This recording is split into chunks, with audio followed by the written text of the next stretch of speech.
Hello everyone. पिछले part में हमने देखा था कि वो शियान और लानवांगची बीजिंग आ चुके थे। लानवांगची के मेंशन में वो शियान ने लानवांगची के हाथ की ड्रेसिंग की थी और लानवांगची उसे कुछ काम का कह के वहाँ से चला गया था और उसे आराम करने का कहा था। वो शियान भी वो शियान भी सोने के लिए बेड पर चला जाता है क्योंकि कल उसे जल्दी उठना है। उसे अपनी कुछ जिम्मेदारियों को भी संभालना होगा क्योंकि अब वो अल्फा लानवांगची का ओमेगा है। यही सब सोचते हुए वो शियान सो जाता है। अगले दिन वो शियान की नींद सुबह 7 बजे खुलती है। वो बेड पर देखता है तो उसका अल्फा नहीं है। क्या वो क्या वो रात में सोने के लिए कमरे में नहीं आए? वो शियान जल्दी से रेडी होकर नीचे हॉल में आता है। सभी सर्वेंट वो शियान को देखते हैं और उसे ग्रीट करते हैं। वो शियान भी छोटे से स्माइल कर सभी के ग्रीट का रिस्पॉन्स करता है। तभी वही ओल्ड मैन अंकल डोंग कहते हैं, यंग मास्टर, ब्रेकफास्ट तैयार है। क्या क्या आपका ब्रेकफास्ट लगा दें? विशान इस पर पहले तो अपनी नज़र आसपास करता है, जैसे कि वो किसी को तलाश कर रहा हो, पर वो शख्स उसे नज़र ही नहीं आता।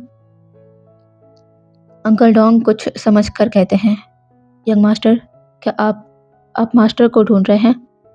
ओशियान इस पर अंकल डोंग को देखता है और धीरे से अपना सर नोट कर कहता है, जी जी अंकल, वो कहाँ हैं? अंकल डोंग कहते हैं, यंग मास्टर, मास्टर को एक ज़रूरी काम था जिसके लिए वो रात को बाहर चले गए। उन्होंने कहा था कि वो सुबह आ जाएंगे। ओशियान इस पर अपना सर हाँ में हिलाता है। अंकल डोंग कहते हैं, यंग मास्टर, आइए, आपका आपका ब्रेकफास्ट लग गया है। ओशियान कहता है, नहीं नहीं अंकल, इसकी ज़रूरत नहीं है। मैं उनके आने का इंतज़ार करूँगा। वो जब आ जाए तब मैं उनके साथ ही ब्रेकफास्ट कर लूँगा। अंकल डोंग कहते हैं, पर यंग मास्टर, मास्टर ने कहा था कि आप जब जाग जाए तो आप नाश्ता कर लें। उन्हें आने में देर हो सकती है। ओशियान कहता है, कोई बात नहीं अंकल, आप परेशान ना हो। वैसे भी मुझे अभी भूख नहीं है। मैं उनका इंतज़ार करूँगा। अंकल डोंग अब आगे ज़्यादा कुछ कह नहीं पाते। अब यहाँ से देखते हैं कुछ समय बाद। अभी सुबह का 9 बज रहा है। लानवांगची के मेंशन के सामने 2 कारें आकर रुकती है। पहली कार से लानवांगची बाहर आता है और उसके पीछे आए कार में से शुयांग के साथ एक ओमेगा और उस ओमेगा की गोद में छोटा सा बच्चा। ये तीनों बाहर आते हैं।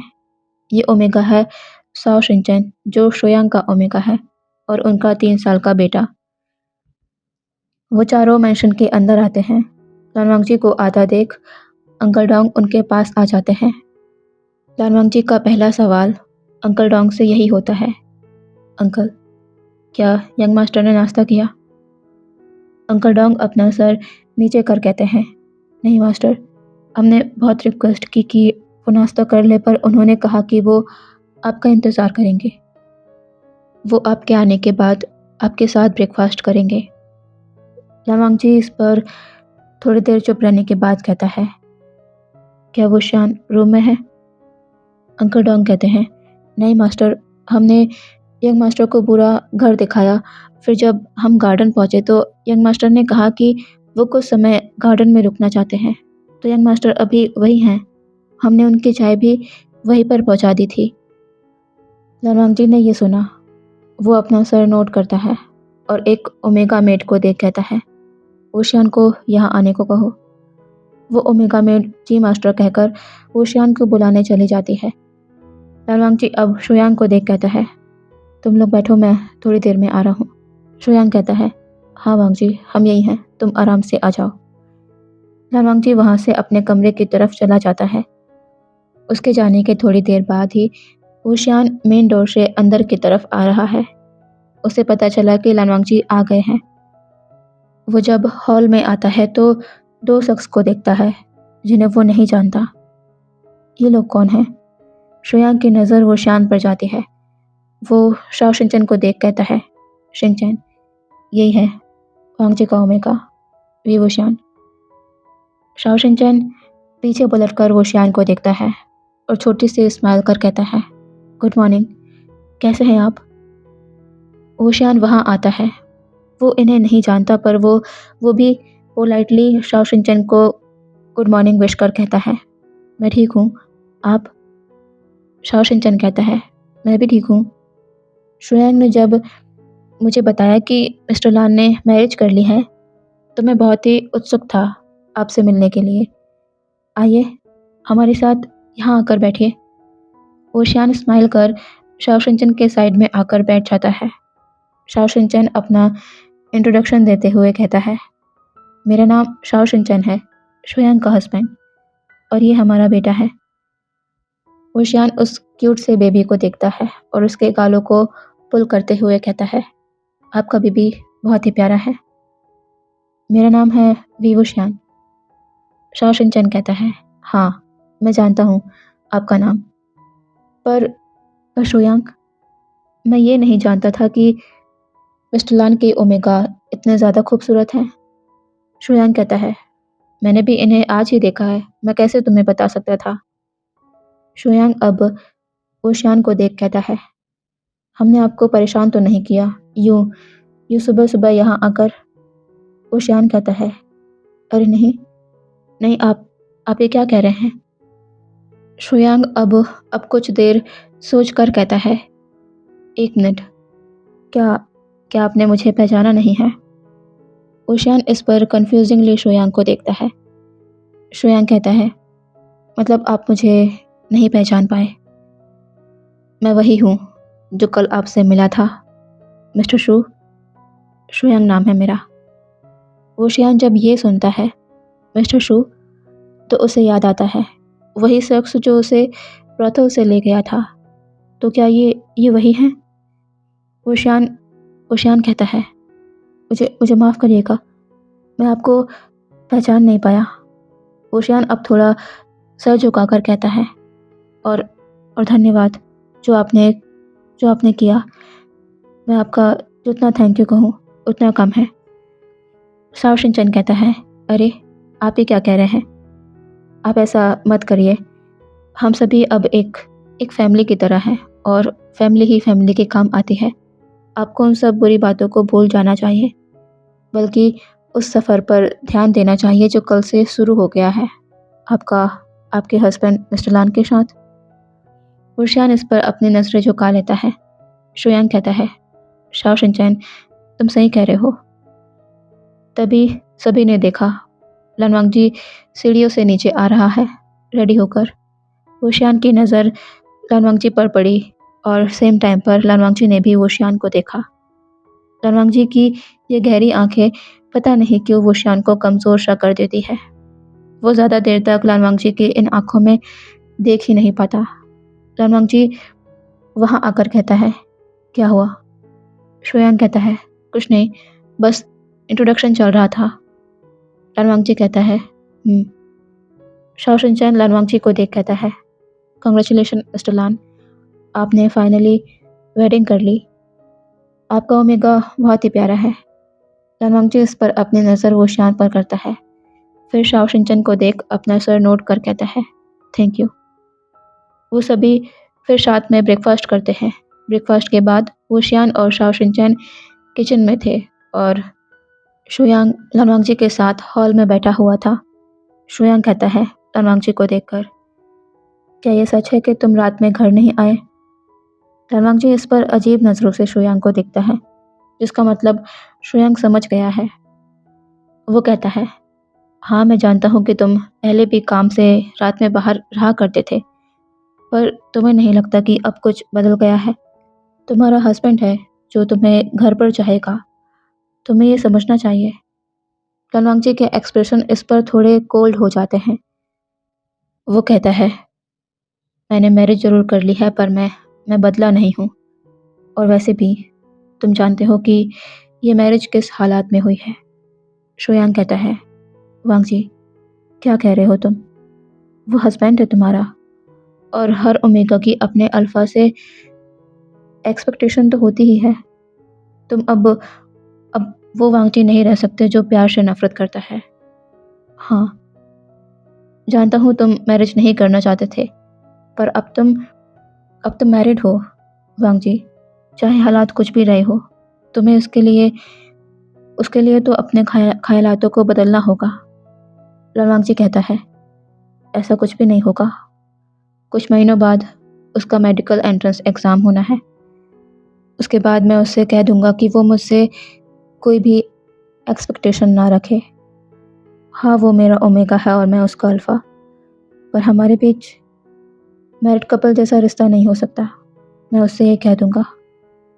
ये कहकर लनवांग जी वहाँ से उठ जाता है जाने के लिए। तभी शुयांग कहता है, वांग जी, क्या हुआ अगर इस समय तक वो तुमसे प्यार करने लगे, एक हस्बैंड के रूप में? तब तुम क्या करोगे? क्या तब भी उससे उससे यूँ दूर भागोगे? लनवांग जी इसका कोई जवाब नहीं देता और वहाँ से चला जाता है। शुयांग एक शाय करता है। वो अब पीछे पलटकर हुशियान को देखता है जो शाओ शिनचैन के साथ हंसकर बातें कर रहा है। उसके चेहरे की हंसी ही बता रही है कि वो खुश है इस मैरिज से। कहीं लनवांग जी की जिद में वो न हो जाए जो शुयांग सोच रहा है। कुछ देर बाद शुयांग और शाओ शिनचैन चले जाते हैं। हुशियान अब अपने रूम में आता है, पर वो देखता है कि मिस्टर लान तो यहाँ पर है ही नहीं। क्या वो फिर से चले गए? हुशियान के पास कोई काम तो था ही नहीं अभी, इसीलिए वो कुछ देर सो ही जाता है। दोपहर के समय लनवांग जी जो अपने वर्क प्लेस पर कुछ लोगों के साथ है, कोई ज़रूरी काम कर रहा है। जैसे ही वो सभी वहाँ से चले जाते हैं, लनवांग जी की नज़र अब दीवार पर लगी घड़ी पर जाती है। वो कुछ देर सोचता है और पास में ही रखे टेलीफोन से एक कॉल करता है। दूसरी तरफ से कॉल पिक होते ही लनवांग जी कहता है, क्या यंग मास्टर ने लंच किया? दूसरी तरफ से एक ओमेगा मेड जिसने फ़ोन पिक किया था, वो कहती है, नहीं मास्टर, यंग मास्टर तो अपने कमरे से नीचे नहीं आए हैं। लनवांग जी ये सुन बस कहता है और फ़ोन कट कर देता है। कुछ देर ऐसे ही बैठे रहने के बाद लनवांग जी अब अपनी चेयर से उठता है और उस ऑफिस से बाहर निकल जाता है। थोड़े समय बाद ऊशियान जो जो रूम में पीसफुली सो रहा है, तभी उस रूम का डोर धीरे से खुलता है और लनवांग जी रूम के अंदर आता है। उसकी नज़र बेड पर लेटे वीवूशान पर जाती है। वो बेड के पास आकर खड़ा हो जाता है। उसकी नज़र वूशान के ब्यूटीफुल फेस पर है।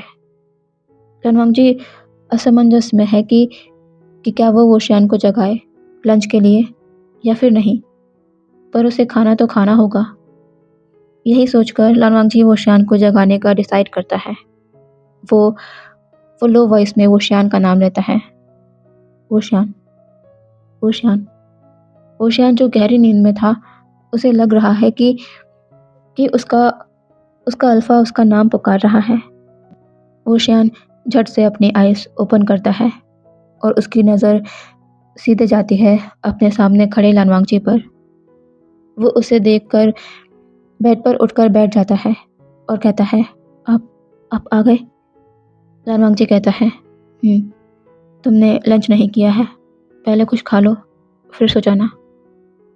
वूशियान अपनी नज़र नीचे कर कहता है, नहीं, नहीं अब मैं ठीक हूँ, मुझे अब और नहीं सोना। वूशियान ये कहकर बेड से उतर जाता है। वो अब धीरे से लनवांगजी को देखता है। लनवांगजी कहता है, चलो लंच के लिए। वूशियान अपना सर नोट करता है और लनवांगजी के साथ नीचे हॉल की तरफ बढ़ जाता है। दोनों साथ में बैठकर शांति से अपना लंच कर रहे हैं। लंच के बाद लनवांगजी वूशियान को रेस्ट करने का कहकर फिर से अपने काम के लिए निकल जाता है। अब यहाँ से देखते हैं रात को। वूशियान जिसने डिनर कर लिया है और अपने रूम में भी आ गया है, वो अभी बेड पर लेटा हुआ है और उसकी नज़र रह रहकर डोर की तरफ जा रही है, क्योंकि लनवांग जी अभी तक रूम में नहीं आए हैं। डिनर के बाद लनवांग जी ने वूशियान से कहा कि वो जाकर सो जाए, उसे थोड़ा सा काम है। तब से इतनी देर हो गई है पर अभी तक मिस्टर लान आए नहीं हैं। वूशियान अब बहुत बहुत ही ज़्यादा सोचने के बाद फाइनली बेड से उठ जाता है और कमरे से बाहर निकल जाता है। वो नीचे उस ऑफिस रूम के सामने खड़ा है जिसके अंदर लनवांग जी है। वो थोड़ा हेजिटेट करता है पर फाइनली डोर पर नॉक कर देता है। नॉक के थोड़ी देर बाद अंदर से आवाज़ आती है, कौन है बाहर? वुशियान जो कहना चाहता था कि मैं, पर वो कुछ कह नहीं पाता। इसके बदले वो डोर को खोलकर अंदर आ जाता है। वुशियान डोर के पास ही रुक गया है और सामने अपने अल्फा को देख रहा है जो शायद कुछ कुछ कर रहे थे। रनवांगची किसी की प्रेजेंस को फील कर अपना सर ऊपर कर वुशियान को देखता है। वो थोड़ा हैरान है वुशियान को यहाँ देखकर। वो कहता है, तुम अभी तक सोए नहीं? वुशियान थोड़ी देर तक तो कोई जवाब नहीं देता। फिर वो कुछ ऐसा कहता है जो सुनकर रनवांगजी थोड़ा रेस्टलेस हो जाता है। मतलब उसके लिए जैसे कुछ नया हो जिसकी उसे आदत नहीं थी, पर एकदम से सुनने की वजह से रनवांगजी के अंदर कुछ ऐसी अननोन फीलिंग जागी जो जो वो पहली बार फील कर रहा है। वुशियान ने जो कहा था वो ये है कि हस्बैंड लान, आप अब 2 दिन 1 रात से सोए नहीं हैं। आपको आराम की ज़रूरत है। और रही बात काम की, तो आप इसे कल भी कर सकते हैं। आपको अपनी नींद के साथ कॉम्प्रोमाइज़ नहीं करना चाहिए। आपके हाथ में चोट भी लगी है।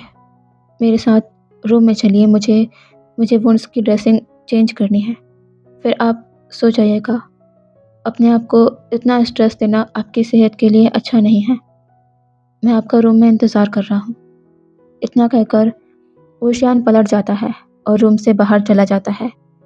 रनवांगजी वुशियान को रोककर ये कहना चाहता था कि इसकी ज़रूरत नहीं है, वो आराम से सो जाए, उसका इंतज़ार ना करे, पर रनवांगजी नहीं कह पाया और वुशियान वहाँ से चला गया।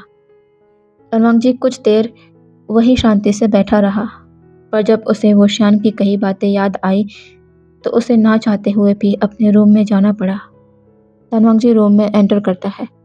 वो देखता है कि वुशियान सोफे पर बैठा अपने हाथ में मेडिकल किट के साथ शायद उसका ही इंतज़ार कर रहा था।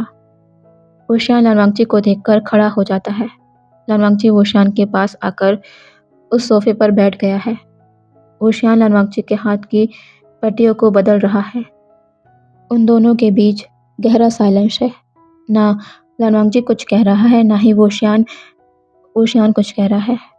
ड्रेसिंग हो जाने के बाद वुशियान मेडिकल किट को बंद कर रहा है। वो अपनी नज़र मेडिकल किट पर ही रखे हुए लो वॉइस में कहता है, अब आप सो जाइए। इतना कहकर वुशियान कमरे के एक तरफ चला जाता है मेडिकल किट को रखने। अब तक रनवांगजी की नज़र वुशियान से हटी नहीं थी। वुशियान वापस बेड की तरफ आते हुए पहले डोर के पास आकर रुक जाता है और डोर को बंद कर देता है। रनवांगजी ने ये देखा। भले वुशियान ने उससे कहा नहीं कि वो अब काम पर नहीं जा सकता, उसे सोना होगा, पर उसके इस एक्शन से रनवांगजी जान गया कि वो इस रूम से बाहर नहीं जा सकता, उसे सोना ही होगा। वुशियान अब बेड के पास आ गया है और एक बार पलटकर रनवांगजी को देखता है। रनवांगजी वुशियान के उसे इस तरह देखने के मतलब को समझ जाता है। वो अपनी जगह से उठता है और बेड के दूसरी तरफ आकर बेड पर लेट जाता है। रूम की लाइट को ऑफ कर वुशियान भी बेड पर लेट गया है रनवांगजी के साइड में। वो एक बार रनवांगजी को देखता है और फिर अपनी आंखों को बंद कर लेता है। रनवांगजी की आंखें खुली हुई हैं और वो शिलिंग की तरफ देख रहा है। बहुत देर तक रनवांगजी को नींद नहीं आती क्योंकि वो हर बार की तरह अपने रूम में अकेला नहीं है और ये कुछ ऐसा है जिसकी रनवांगजी को आदत नहीं। लेकिन फिर सोचते सोचते रनवांगजी की नींद लग ही जाती है। अगले दिन वुशियान जब उठता है तो रनवांगजी को अपने साइड में ही सोया देखता है। वो बिल्कुल हल्की से स्माइल के साथ रनवांगजी के हैंडसम फेस को देख रहा है, पर फिर वो अपने होश में आता है। वो ये क्या कर रहा है? वो अब अपना सर शेक कर बेड पर से उठ जाता है और जल्दी से बात लेने वॉशरूम के अंदर चला जाता है। आज उसे लेट नहीं होना क्योंकि आज से रनवांगजी के ब्रेकफास्ट के लंच और डिनर सबका ध्यान वुशियान खुद से रखने वाला है। वुशियान जल्दी से तैयार होकर नीचे किचन में चला जाता है। अभी सुबह का 9 बज गया है। वुशियान ने ब्रेकफास्ट बनाकर टेबल पर लगा भी दिया है, लेकिन अभी तक लालवांगजी नीचे नहीं आया है। ओशियान अपने मन में सोचता है, हस्बैंड लान अभी तक आए नहीं, क्या वो सो रहे होंगे? ओशियान लालवांगजी को सोने देता है, वो उसे जगाने नहीं जाता क्योंकि लालवांगजी पिछली रात सोया नहीं था। ओशियान वहीं हॉल पर बैठे लालवांगजी के आने का इंतज़ार करने लगता है। यहाँ लालवांगजी जो अब नींद से जाग रहा है, वो उठकर जब टाइम चेक करता है तो शॉक होता है। 10 बजने को आया है, वो कैसे इतनी देर तक सोता रहा? लालवांगजी हैरान है, पहले तो ऐसा कभी नहीं हुआ। वो अब जल्दी से उठकर फ्रेश होने चला जाता है। कुछ देर बाद वो नीचे हॉल में आकर देखता है तो ओशियान हॉल में ही बैठा हुआ है। फुटस्टेप्स का साउंड सुन ओशियान पीछे पलटता है और देखता है कि लालवांगजी नीचे आ रहा है। लालवांगजी के आते ही ओशियान उसे देख कहता है, गुड मॉर्निंग हस्बैंड लान, आप जाग गए? लालवांगजी ओशियान के कहे शब्द को दोहराता है, हस्बैंड लान। वो अब अपना सर नोट कर कहता है, गुड मॉर्निंग, इतना समय हो गया, तुमने मुझे जगाया क्यों नहीं? ओशियान कहता है, आप पिछली रात सोए नहीं थे, इसीलिए आपको जगाना सही नहीं समझा। लालवांगजी अब कुछ नहीं कहता।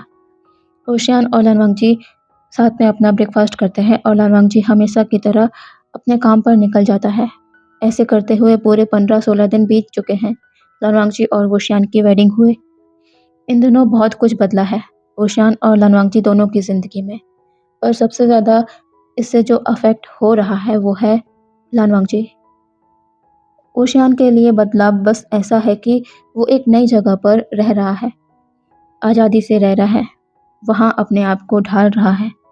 यहाँ उसे किसी भी चीज़ के लिए रोक टोक नहीं की जाती, चीज़ें उसे बिना मांगे या उसके बस एक जिक्र पर मिल जाती है।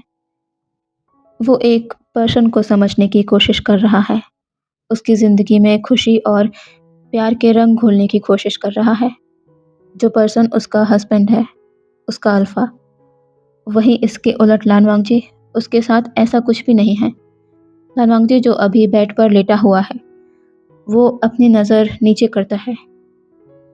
ओशियान जो उसके शोल्डर पर सर रखे अपना एक हाथ लालवांगजी पर रैप करके सो रहा है। लालवांगजी इससे सरप्राइज नहीं हुआ है क्योंकि पिछली कई रातों से ऐसा रोज होते आ रहा है। वो रात में सोकर जब सुबह उठता है तो ओशियान उसे उसके इतने करीब ही मिलता है। जब से उनकी वेडिंग हुई है, उसके अगले दिन से ही लालवांगजी को अपनी रोज़मर्रा की लाइफ पूरी तरह बदली हुई महसूस हो रही है। वो जो अपनी मर्ज़ी का मालिक हुआ करता था, कभी भी किसी भी समय पर घर आना, मन हुआ तो खाना खाना वरना स्किप कर देना, और रात में सोता तो वो बहुत कम ही था। कभी वो अपने ऑफ़िस में चेयर पर बैठा ही सो जाया करता। मुश्किल से 2-3 घंटे की नींद ही उसके लिए काफ़ी होती थी। पर जब से ओशियान उसकी ज़िंदगी में आया है, सब कुछ बदल रहा है। उसे रात में 11 बजे सोना पड़ता, सुबह 7 बजे वो उठता ओशियान के उठने के बाद, क्योंकि वो चाहकर भी ओशियान से पहले उठ नहीं पाता था, क्योंकि वो जब सुबह सुबह को अपनी आँखें खोलता तो ओशियान उसके करीब उसके शोल्डर पर सर रखे सोता लालवांगजी को नज़र आता। लालवांगजी अगर उठेगा तो ओशियान जाग जाएगा, इसीलिए वो तब तक वैसे ही लेटा रहता जब तक कि ओशियान की नींद नहीं खुल जाती। उसे ओशियान के साथ ब्रेकफास्ट, लंच और डिनर रोज़ साथ में करना होता था, क्योंकि लालवांगजी अगर ऑफिस में भी होता तो ओशियान उसे कॉल करके खाने के लिए घर पर बुला लिया करता था। और लालवांगजी जो कभी किसी का ऑर्डर नहीं सुनता, किसी के मन मुताबिक काम नहीं करता, वो पता नहीं क्यों चाहकर भी ओशियान को ना नहीं कह पाता। और ये सब कुछ लालवांगजी को फ्रस्ट्रेट कर रहा है, उसके गुस्से को बढ़ा रहा है। उसके फ्रस्ट्रेशन का कारण है उस पर होता ये बदलाव जो लालवांगजी कभी नहीं चाहता था। लालवांगजी को अपने बनाए नियमों पर चलना पसंद है, अपनी तरह से काम करना पसंद है, और अगर ऐसा नहीं होता तो उसका काम ही उसे गुस्सा दिलाने लगता है, जैसा कि अभी उसके साथ हो रहा है। लालवांगजी ओशियान को देखता है और शोयांग की कही बात याद करता है। क्या हुआ क्या हुआ अगर उसे तुमसे प्यार हो जाए? तब तुम क्या करोगे? लालवांग जी अपनी मुट्ठियों को टाइटली कसता है। वो ऐसा होने नहीं देगा। वो अपने आप को कभी नहीं कभी नहीं बदलेगा, अपने ख़यालातों को नहीं बदलेगा। प्यार इंसान को बर्बाद करता है, खुदगर्ज़ कर देता है, जो लालवांग जी अपनी ज़िंदगी में कभी नहीं करना चाहता। ना वो वोशियान को इन सब में पड़ने देगा, चाहे इसके लिए उसे कुछ भी क्यों ना करना पड़े। अब यहाँ से देखते हैं अगले दिन। आज का दिन भी रोज़ की तरह ही है, पर कुछ कुछ बदलने वाला है जिसकी खबर अभी वोशियान को नहीं है। लालवांग जी और वोशियान जो ब्रेकफ़ास्ट कर रहे थे, तभी वोशियान की नज़र एकदम से हॉल पर जाती है, जहाँ पर कुछ कुछ लोग कुछ सामानों के साथ सीढ़ियों से ऊपर एक कमरे की तरफ जा रहे हैं। वोशियान अपनी आइज़ नैरो कर उन्हें देख रहा है। ये क्या हो रहा है? ये लोग ऊपर कहाँ जा रहे हैं? और उनके हाथों में ये क्या सामान है? ओशियान अब अपनी नज़र लालवांग जी पर करता है, जिसका ध्यान ब्रेकफ़ास्ट प्लेट पर है, जैसे कि उसने सब कुछ देखकर भी अनदेखा कर दिया हो। ओशियान कहता है, हस्बैंड लान, ये लोग कौन हैं? और ये इनके हाथों में सामान कैसा है? क्या आपने कुछ बुलवाया है? लालवांग जी ओशियान को देखता है और अपने काम एक्सप्रेशंस के साथ कहता है, तुम तुम पहले अपना ब्रेकफ़ास्ट करो, फिर तुम सब जान जाओगे कि क्या हो रहा है और किस लिए। ओशियान अब आगे कुछ नहीं कहता और जल्दी-जल्दी ब्रेकफ़ास्ट करने लगता है, क्योंकि वो क्यूरियस है जानने को कि आखिर हो क्या रहा है वहाँ। थोड़ी देर में उनका नाश्ता हो जाता है। ओशियान कहता है, हस्बैंड लान, क्या अब हम चलें? ऊपर उस रूम में? लालवांग जी अपना सर नोट कर कहता है, चलो। ओशियान लालवांग जी के पहले ही सीढ़ियों से ऊपर तेज़ी से जाने लगता है। लालवांग जी उसके पीछे-पीछे आ रहा है। वो देख पा रहा है ओशियान की एक्साइटमेंट जानने की, पर शायद ऊपर उस रूम में जाकर उसकी थोड़ी एक्साइटमेंट ठंडी हो जानी है। ओशियान अभी उस रूम के बाहर खड़ा है, जिसमें वो लोग सामान लेकर गए हैं। ओशियान रूम के अंदर चला जाता है। लालवांग जी भी उसके पीछे जाता है। ओशियान अब इस बड़े से रूम को देखता है, जो अभी तो बिखरा-बिखरा नज़र आ रहा है, क्योंकि ज़मीन पर कुछ बॉक्सेस बिखरे हुए हैं, जो लोग यहाँ लेकर आए हैं। पर ओशियान ने ये भी देखा कि कुछ कुछ सर्वेंट भी सभी सामानों को अरेंज कर रहे हैं। तभी ओशियान की नज़र जाती है एक तरफ, जहाँ एक एक बुक शेल्फ में एक इंसान एक बड़े से बॉक्स में से कुछ किताबें बाहर करके उस बुक शेल्फ में सेट कर रहा है। ओशियान ने कुछ नोटिस किया। वो अब जल्दी से वहाँ चला जाता है। वो एक-एक करके कुछ किताबों को देखता है। उसकी आँखें शॉक में बड़ी-बड़ी हो गई है। लेकिन थोड़ी ही देर में उसके लिप्स पर स्माइल आ जाती है। वो पीछे पलटकर लालवांग जी को देखता है और स्माइल करते हुए कहता है, मेडिकल एंट्रेंस टेस्ट की किताबें? मेरे लिए? लालवांग जी जैसे कुछ सेकंड्स के लिए थम गया है, वुशियान की उस मुस्कान को देखकर। वो बस धीरे से अपना सर हाँ में हिला देता है। वुशियान जो स्माइल कर लालवांग जी को देख रहा था, तभी उसकी नज़र जाती है एक तरफ और एकदम से उसकी वो स्माइल ड्रॉप हो जाती है। रूम के एक तरफ एक ओमेगा सर्वेंट उसके कपड़ों को कवर्ड में सेट कर रही है और उसका जितना भी सामान है, सब कुछ यहाँ इस रूम में है। जो भी उसकी चीज़ें हैं, लालवांग जी और उसके रूम की चीज़ें यहाँ पर हैं। वो सभी सामान अभी यहाँ इस रूम में, लेकिन क्यों? ओशियान लालवांग जी को देखता है और कहता है, हस्बैंड लान, ये मेरा सामान, ये तो हमारे रूम में था। लालवांग जी कहता है, अब से तुम यहाँ इस रूम में रहोगे। 4 महीने बचे हैं तुम्हारे एग्ज़ाम को। जब तक एग्ज़ाम नहीं हो जाते, तुम्हें बाकी चीज़ों पर ध्यान देने की ज़रूरत नहीं है। ओशियान कहता है, लेकिन मैं हमारे रूम में रहकर भी स्टडी कर सकता हूँ। हस्बैंड लान, लालवांग जी कहता है, तुम नहीं कर सकते। मेरे बार-बार मना करने पर भी तुम रोज़ मेरा इंतज़ार करते हो, स्टबर्न किड की तरह। पर अब ऐसा नहीं चलेगा। 4 महीने तुम इस कमरे से बाहर नहीं जाओगे। ब्रेकफ़ास्ट के लिए बाहर आ सकते हो या फिर अपना ब्रेकफ़ास्ट बाहर धूप में बैठकर गार्डन में कर सकते हो, पर लंच और डिनर इसी रूम में तुम्हें मिलेगा। अंकल डोंग इस बात का ख्याल रखेंगे। तुम सुबह और शाम थोड़ा ब्रेक लेने के लिए बाहर गार्डन में घूम सकते हो, जब भी तुम्हारा मन करे। लेकिन वापस इस रूम में आकर तुम्हें स्टडी करना है, और मेरा इंतज़ार, वो तो तुम्हें बिल्कुल भी नहीं करना है। बस 4 महीने की बात है। तुम्हारे लिए लाइब्रेरी की सारी किताबें यहाँ पर मंगवा दी है। फिर भी किसी चीज़ की ज़रूरत हो तो अंकल डोंग से कहना, वो मुझे बता देंगे। समझ गए? अब से यही तुम्हारा रूटीन रहेगा। ओशियान इस पर एक छोटा सा पाउट करता है, पर अपना सर हाँ में हिला देता है।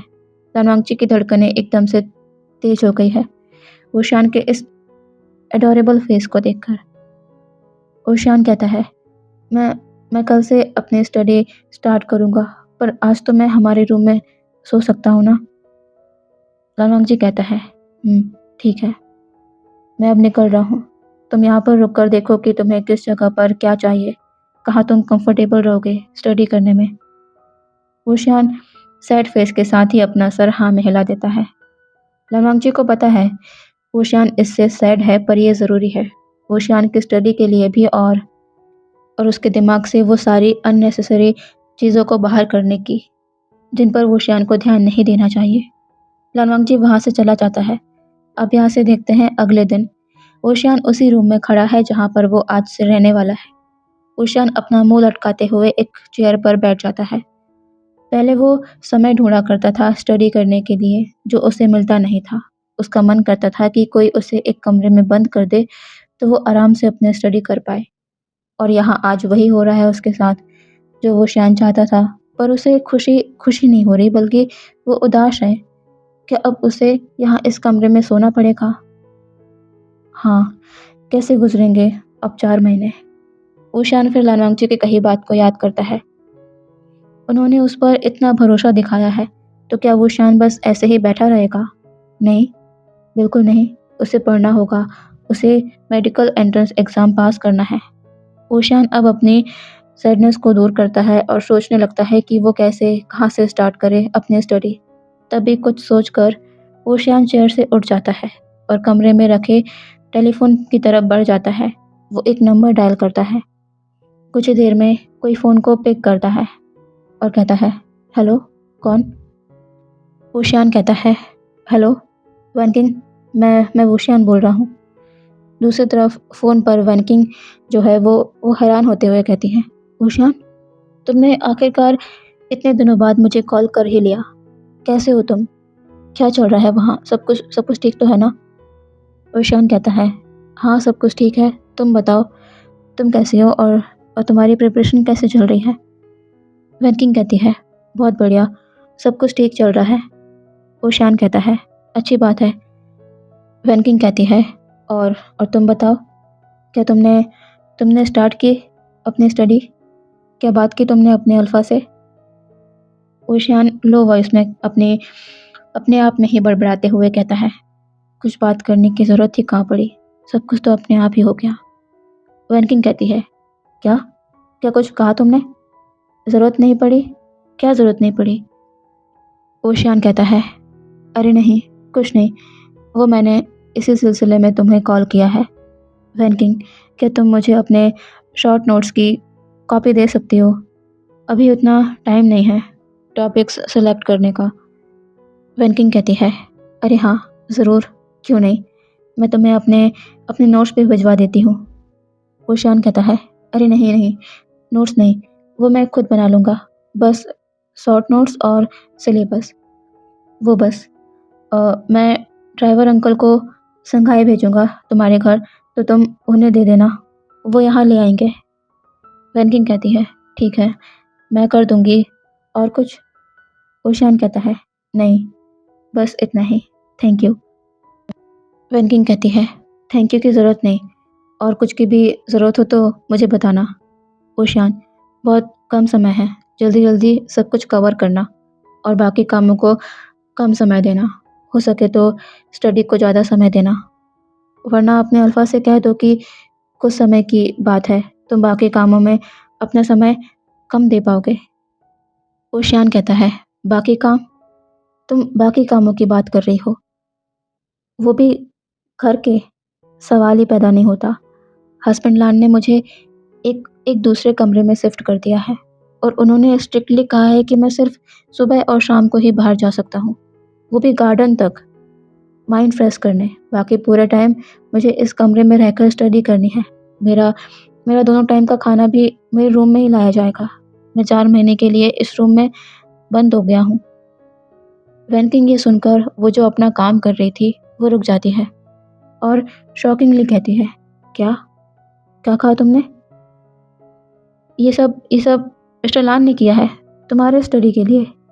ओशियान कहता है, और मैं क्या कह रहा हूँ?" वैनकिंग कहती है, "वाह! ओशियान, मिस्टर लान इतने केयरिंग और इतने अंडरस्टैंडिंग हस्बैंड है। मैंने ये सोचा नहीं था। पर एक मिनट, मुझे ऐसा क्यों लग रहा है तुम्हारी बातों से कि तुम खुश नहीं हो मिस्टर लान के ऐसा करने से?" ओशियान कहता है, "नहीं, मैंने ऐसा कब कहा?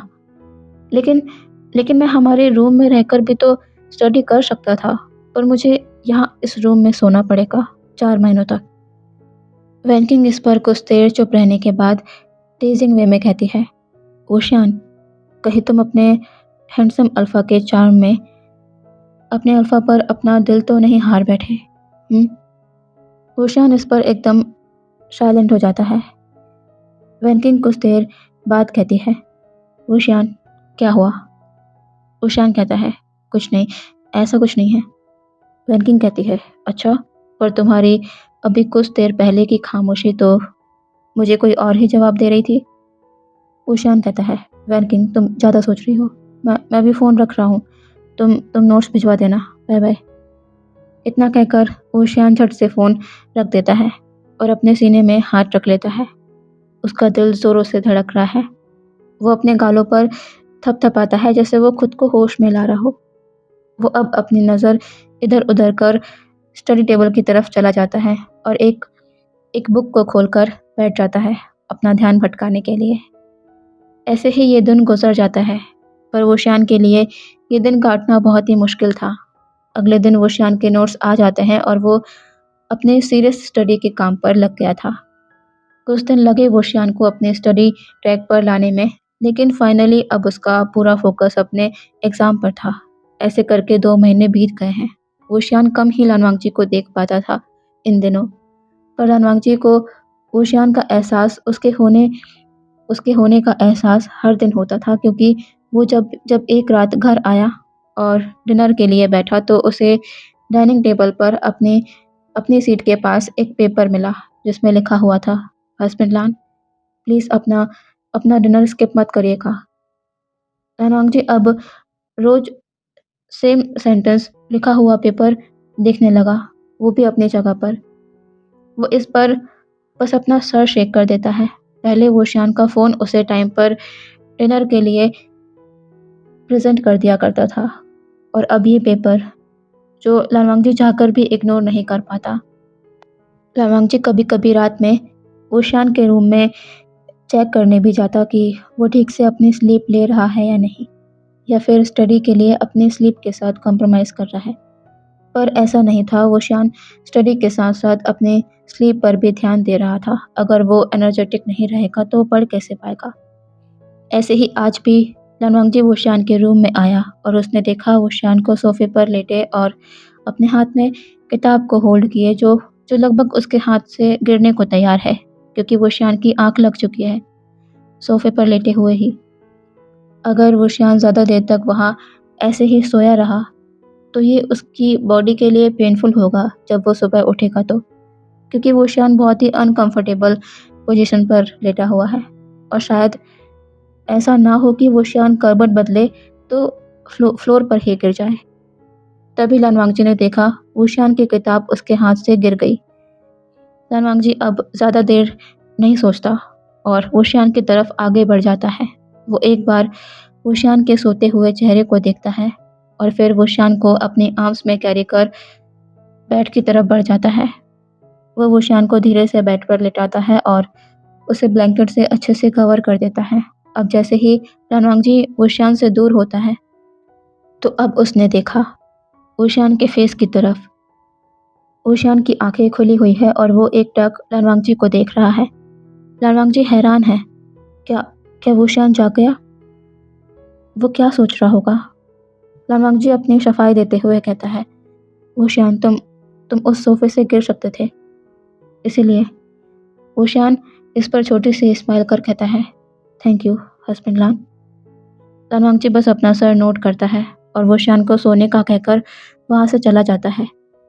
वो शान अपने चेहरे पर स्माइल लिए लालवांग जी को जाते देख रहा है।